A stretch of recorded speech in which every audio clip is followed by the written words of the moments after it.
What if your memories aren't yours? What if I told you that some of your most important memories might be false? That memories filled with details, emotions, and even smells might never have happened. This is the power and mystery of the human mind. It can create realities so convincing that they make us doubt who we truly are. Today you'll discover why our memories fail, how they can be manipulated, and the impact this has on how we view our own lives. So stay with me until the end, because what you're about to hear could forever change the way you trust your memories. The Mandela effect and collective falsehoods. It was a hot afternoon in a small town in the United States when an old storyteller gathered some young people in a square. He began to talk about how the human mind is capable of betraying us with impressive force, revealing phenomena that shake our confidence in our own intelligence. He explained that thousands of people around the world swore Nelson Mandela had died in prison in the 1980s, when in reality he was released and went on to become president of South Africa. This example, called the Mandela effect, shows that collective memory isn't always synonymous with truth. He spoke calmly, demonstrating wisdom and making it clear that understanding this phenomenon requires empathy, as it's not about calling people naive, but about understanding how humanity, in its sincerity, can collectively deceive itself. It's an invitation to respect, humility, and compassion, as we are all subject to this kind of emotion. The old man went on to recall more recent cases that made many frown in insecurity. Some swear the character from the cartoon Monopoly wears a monocle when in reality he never did. Others bet that the phrase "Luke, I am your father" was uttered by Darth Vader in Star Wars, when the actual line is "No, I am your father." These examples of distorted memory make it clear that emotional intelligence needs to go hand in hand with insight, so we can understand how our brains, in their attempt to create quick solutions, can fabricate falsehoods. This creates fear in some, but it can also be a source of inspiration. After all, if collectively we can remember something that never happened, perhaps we need to cultivate more resilience and trust in the power of kindness and collaboration to reevaluate our certainties. The adventure of knowledge begins when we accept that even our minds can play tricks. He then launched into an even more challenging reflection. If entire groups of people can share an incorrect memory, what does this mean for each individual? Is that childhood memory, filled with affection, gratitude, and generosity, truly yours? Or was it constructed over time through stories told, old photographs, and comments from family members? At this point, the storyteller used a practical example. How many times has someone in your family said you were always afraid of dogs, when in fact you believed you loved playing with them? With so much listening, your memory can change. This realization opens up a vast field for intelligence and innovation, but it also presents us with the challenge of self-honesty. Through this questioning, he prepared young people for an even deeper journey, in which they would understand the fragility of personal memory and how the brain reconstructs, rather than simply records what we experience. The fragility of personal memory. The old storyteller adjusted his worn hat and firmly stated that memory is not like a video camera that records everything precisely, but rather like a painter who reconstructs scenes each time we pick up the brush of remembrance. He explained that each of our memories is a work in constant transformation, influenced by affection, generosity, fear, or even the loneliness we feel at the moment we access it. In recounting this, he highlighted the importance of emotional intelligence and wisdom in dealing with such fragilities, as understanding one's own mind is an act of humility and self-respect. He gave a simple example. When we remember a conversation, our brain doesn't reproduce it word for word, but recreates the situation based on fragments, often filling in gaps with sincerity, but without complete honesty. This is where empathy and understanding become essential in dealing with the flaws of human memory. As he spoke, he highlighted how external suggestion can shape our memories, creating veritable traps for our confidence. He recounted a study in which witnesses to a traffic accident heard different information after the incident. Simply by the interviewer's choice of words, many of them altered what they believed they had seen. Some remembered non-existent broken glass. Others increased the speed of the car in their internal narrative. demonstrating how insight and collaboration among researchers revealed the vulnerability of the mind. He smiled and said, "See how the power of kindness and compassion become crucial here. Judging someone for misremembering offers no solution. The true path is to use generosity and understanding to realize that we are all in the same boat of humanity, navigating waves of confidence and insecurity." At that moment, the young people realized that perseverance in the search for truth requires courage and resilience. With a profound gaze, he introduced a disturbing but necessary concept: confabulation. He explained that, faced with failures or gaps, the brain creates false memories to maintain the coherent narrative of life. This doesn't just happen to those with neurological diseases, but also in everyday situations when someone is absolutely certain of something that never happened.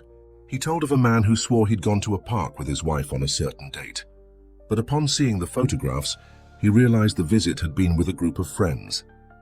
This type of situation requires honesty and humility to be acknowledged, but it can also be an invitation to personal innovation. If we know our minds can invent stories, we can cultivate greater intelligence, resilience, and hope by revisiting our own certainties. The storyteller didn't close the subject, simply leaving a disturbing question in the air. If we already confuse so much within our own memories, what happens when someone tries to purposefully implant them? Implanted memories, scientific fact or fiction? The storyteller took a deep breath and looked to the horizon before continuing. In a calm voice, he explained that scientists around the world have conducted experiments on animals, inserting memories that never existed. In laboratories in the United States, rats were led to believe they had received shocks in environments where nothing had happened. This discovery brought a mix of commotion and inspiration, as it showed that memory can be manipulated with frightening precision.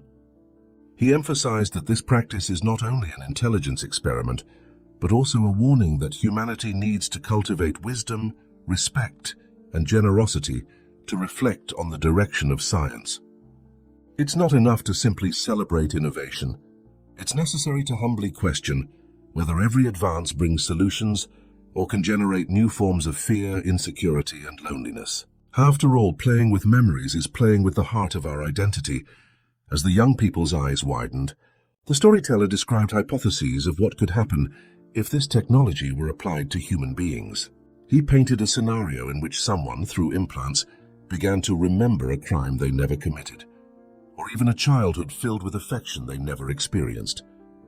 At this point, he spoke about the power of kindness and compassion as guides for science, reminding us that innovation without humanity becomes dangerous. He explained that emotional intelligence must go hand in hand with scientific acumen, so that discoveries serve as tools of hope rather than manipulation. He also provided practical examples of how to apply discernment in everyday life. When consuming news, using collaboration and honesty to check sources. When dealing with personal memories, seeking humility and gratitude in family conversations. Always questioning what is a real memory and what may have been merely an external suggestion. He then challenged the group with an uncomfortable question. To what extent would we be willing to accept an implanted memory if it were capable of giving us courage, confidence, and even happiness? Imagine someone who lost a loved one under traumatic circumstances and is given the chance to exchange the painful memory for a lighter one.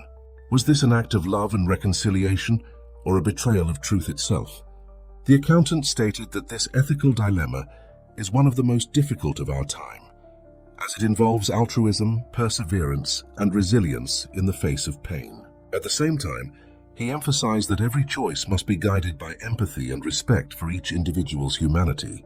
He didn't offer ready-made answers, simply opening space for reflection, hinting that external influences, increasingly present in our digital lives, could play a similar role in controlling what we remember. External influence, digital footprints, and AI. The storyteller, now slowly making his way among young people, stated that most of our current memories are no longer born solely from direct experience, but are shaped by the digital footprints we leave along the way. Photos, videos, social media posts, likes, and even recommendations from artificial intelligence form a mirror that, in many cases, reflects more than it creates.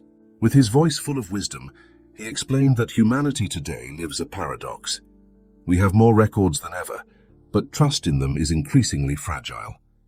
He spoke about how feelings like gratitude, affection, and hope are used in posts to create narratives that remain etched in the mind, even when the real events were quite different.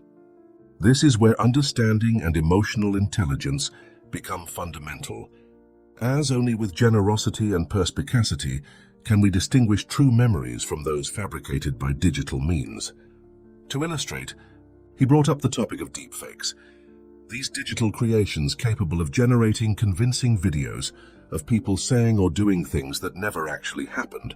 He told the story of a man who saw his own image in a fake video, accused of an act he didn't commit.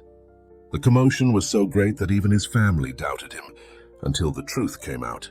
This case shows how fear, insecurity, and loneliness can be generated by technological manipulation. However, the storyteller emphasized that there is also a side of courage, collaboration, and innovation, when people from different fields join forces to develop solutions capable of identifying forgeries.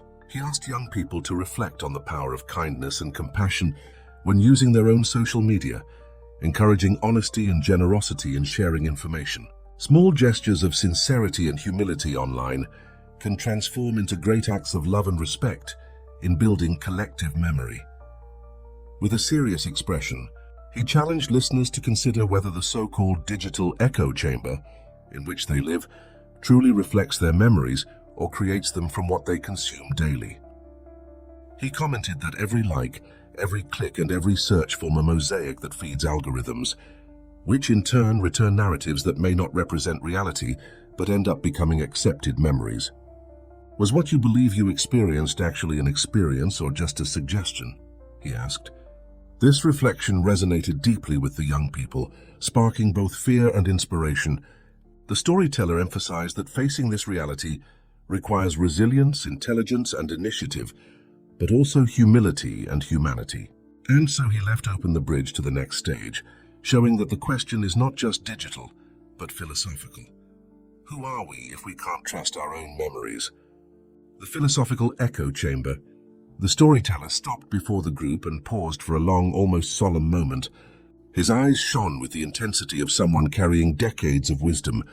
In a calm voice, he said that humanity's greatest fear may not lie in digital manipulation or implanted memories, but rather in the existential angst of not being masters of our own past. This idea affects identity, confidence, and even the courage to move forward.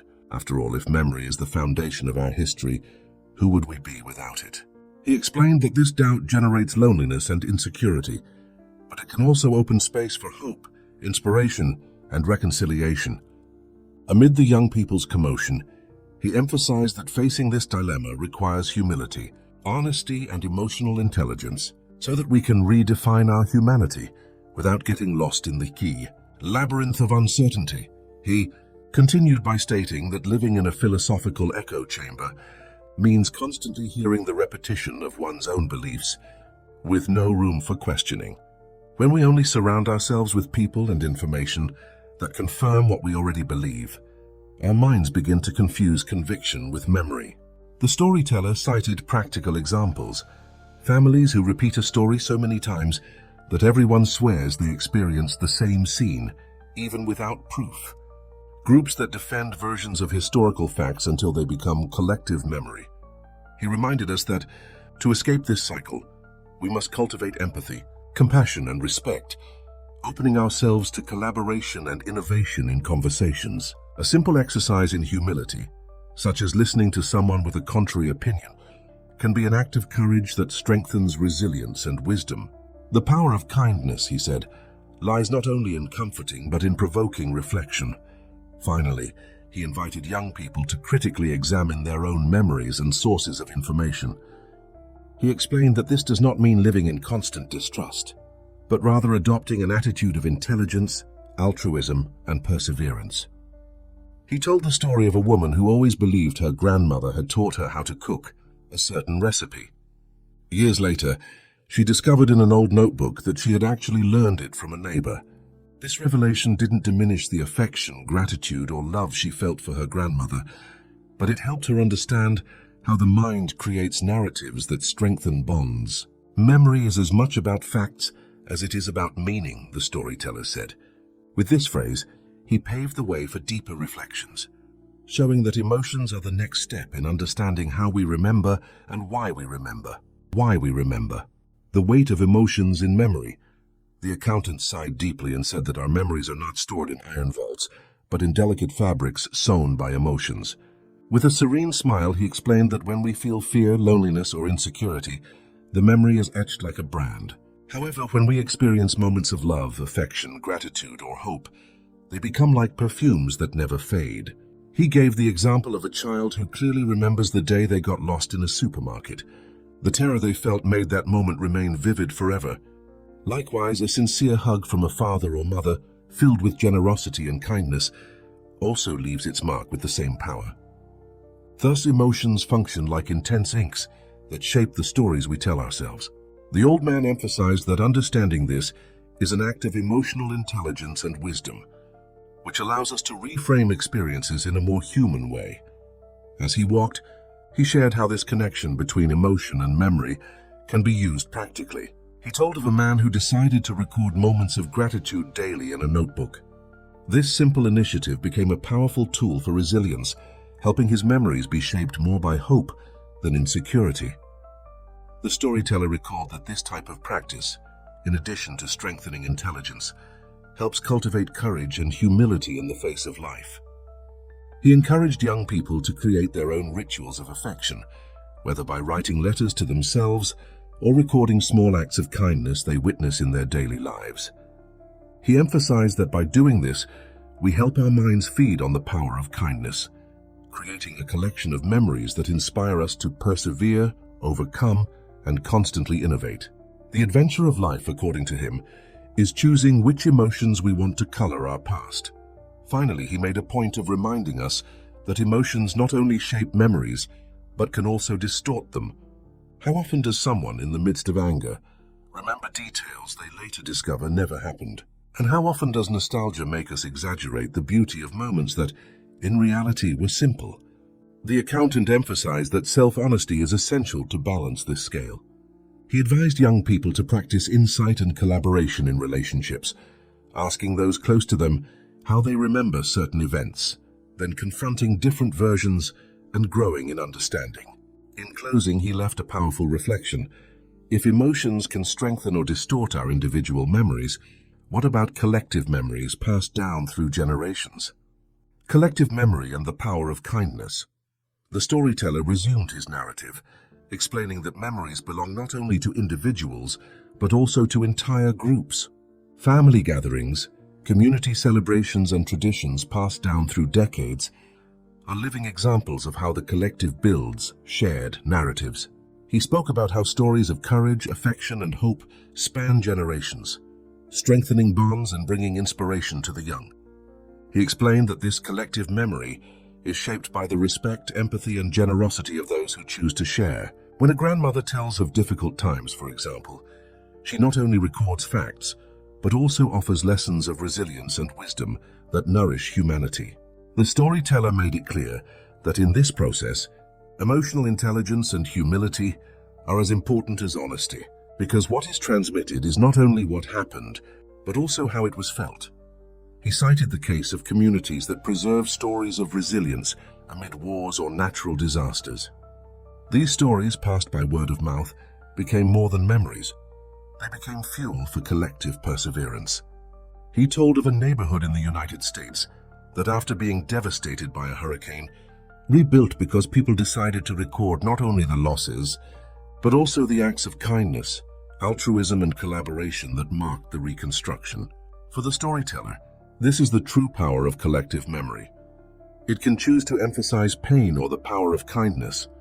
If used well, it becomes a source of confidence and intelligence, a tool that teaches how to live with more compassion and respect. He emphasized that preserving these stories is an act of love and a testament to humanity's ability to transform suffering into inspiration. With a profound gaze, the storyteller challenged the young people. If collective memory is so powerful that it shapes entire identities, What happens when what is transmitted is not truth but fiction? At that moment, he pointed out that the same force that can strengthen bonds can also generate insecurity and emotion if used to distort reality. He reminded us that what we remember as a community is often the result of repetition rather than precision. Still, perseverance in telling stories with sincerity and honesty can be the solution to protecting the integrity of collective memory. He made it clear that this challenge requires insight, innovation, and courage, but also humility and reconciliation. In this way, he prepared the young people for the next step, in which they would explore the fine line between fiction and reality in the construction of memories. The border between fiction and reality. The storyteller straightened his coat, looked at the young people, and said that few things are as dangerous as confusing fiction with reality. He explained that when a made-up story is told repeatedly, it can become a true memory for those who hear it. He recalled a famous case in which a child had memories of visiting an amusement park that had never been built. It was later discovered that her parents had told her about their dream of going there so many times that her mind accepted it as truth. This revelation caused a stir among researchers, demonstrating that the line between reality and imagination is fragile. The storyteller emphasized that living on this border requires courage, insight, and emotional intelligence, so that we can use our imagination as a tool for inspiration, not deception. This is where values like honesty, respect, and humility come in, without which we risk losing self-confidence. With a twinkle in his eye, he explained that fiction is not always harmful. There are cases where it can be an act of affection and kindness, such as when a father invents adventure stories to comfort his son during nights of fear. These narratives, even if invented, can become memories of love, compassion, and generosity. The storyteller emphasized that the secret lies in the intention and the effect such memories produce. He recalled a woman who believed she had heard stories from her grandmother about the family's past, only to later discover that many of them were fabrications created to inspire courage and resilience. Even so, these stories shaped her perseverance and brought gratitude into her life. This is why humanity needs wisdom and intelligence to discern when fiction nourishes the soul and when it threatens the integrity of memory. Taking a more serious tone, the storyteller warned that in some cases, fiction masquerading as reality can be used to manipulate. He spoke of political regimes that rewrite history to control the people, or of fake news that spreads fear, insecurity, and loneliness. In these situations, manipulation is not an act of generosity, but an attempt to destroy collective trust. He emphasized that the solution lies in cultivating altruism, collaboration, and innovation to develop ways to verify the truth. He encouraged young people to practice small exercises in honesty and humility, checking sources, talking to different people, and recording their own memories honestly. Intelligence lies in realizing that reality and fiction walk side by side, he said, but wisdom lies in choosing which one will nourish your story. And with this phrase, he left the bridge open to the next step: how to reconcile with a past that may be full of distortions. Reconciliation with the past. The storyteller took a deep breath and explained that, at some point in life, everyone encounters memories that don't exactly match what happened. They are distorted, incomplete, or even invented memories, but they still shape who we are. He explained that reconciling with the past doesn't mean erasing mistakes or correcting every detail of history, but rather learning to live with these flaws with humility and gratitude. He recounted the story of a man who believed a friend had wronged him in his youth. Years later, he discovered that part of his memory was wrong and that his friend had actually tried to help him. This revelation brought a mixture of pain and relief, but also an opportunity for healing. The storyteller stated that accepting the fragility of memories requires emotional intelligence, courage, and compassion, as often the greatest act of love is forgiving not only others, but also oneself for the stories that the mind has imperfectly reconstructed. He then emphasized that reconciliation doesn't just happen individually, but also collectively. Many communities carry memories of injustice, tragedy, and pain that, passed down through generations, have become symbols of identity. However, when confronted with new facts, these memories can be challenged. The storyteller cited people who, upon revisiting historical records, realized that some of the narratives passed down were incomplete or exaggerated. Still, the power of these stories hasn't faded. They remain sources of resilience and hope, but now accompanied by a more honest and respectful perspective on the truth. He explained that this collective reconciliation is a form of social innovation, where kindness and collaboration replace resentment and division. It's a healing process that only happens when there's the courage to listen, the humility to acknowledge mistakes, and the generosity to transform distorted memories into lessons of humanity. Finally, the storyteller asked each young person to think of a personal memory that perhaps carried more emotion than accuracy. He said it wasn't about rejecting this memory, but understanding it as part of a larger mosaic. We are made as much of what actually happened as of how we choose to remember it, he asserted. This reflection awakened a sense of confidence and hope in the young people, as they realized they were not trapped by the flaws of the mind, but could reframe them into experiences of love, altruism, and perseverance. The accountant then concluded that reconciling with the past is more than seeking facts. It's accepting that memory is also emotion, interpretation, and meaning. And it was with this idea that he paved the way for the next step in the journey: how to use these lessons to build a future of greater wisdom, compassion, and responsibility. The future of human memory. The accountant raised his voice and said that the future of humanity may be decided not only by its technological inventions, but by how it chooses to manage its memories. He explained that in a world where artificial intelligence is capable of recording, storing, and even recreating memories, profound dilemmas arise. Will we still need to trust our minds, knowing their flaws, or will we let machines manage what we call the past?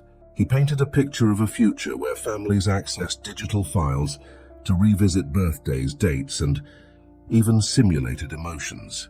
This advancement, at once fascinating and frightening, requires wisdom, humility, and respect. For while on the one hand it can bring trust, hope, and inspiration, on the other, it can create insecurity, fear, and loneliness. The accountant made it clear that the future of memory will not be decided solely by engineers, but by each person who chooses between living the experience or relying on records. As he spoke, he demonstrated that this future can be a gift of generosity and collaboration, if used with kindness. Imagine, for example, someone suffering from Alzheimer's who can revisit recorded memories to reconnect with loved ones. This use of technology is an act of affection, compassion, and humanity. On the other hand, the same resource can be manipulated to insert false memories, control narratives, and even rewrite collective history. The storyteller emphasized that insight and honesty are indispensable virtues in differentiating between genuine remembrance and manipulation. He urged young people not to be carried away solely by the brilliance of innovation, but to seek a balance between technology and humanity, cultivating resilience, courage, and emotional intelligence. Only then can we transform the memory of the future into an ally, not an invisible prison. In closing, the storyteller looked at each young person as if handing over an invisible inheritance. He said, "Memory is not just an archive of what we were, but a seed of what we can still be." He explained that cultivating memories with love, hope, and gratitude is as important as accurately recording facts. After all, what will remain for future generations will not only be what happened, but the meaning we choose to give to each experience. He reminded us that despite all its flaws, the human mind is still capable of creating stories that inspire, strengthen, and unite. The future of memory, he said, will depend on the power of kindness and compassion to guide our choices. With this thought, the storyteller concluded his narrative, leaving the young people in deep silence, reflecting on the weight of each memory and the responsibility of transforming them into paths of humanity and reconciliation. Ultimately, our memories are like pieces of a puzzle. Some fit together, others get lost, and we often create forms that never existed. The big question is, are you a prisoner of your past or the author of your own story? Reflect on this and share in the comments the memory that most impacted your life. It may not be perfect, but it is the one that shaped who you are today. And before you leave, don't forget to like, subscribe, and activate the bell, because in the next video we'll dive even deeper into the mysteries of the mind, and you won't want to miss it.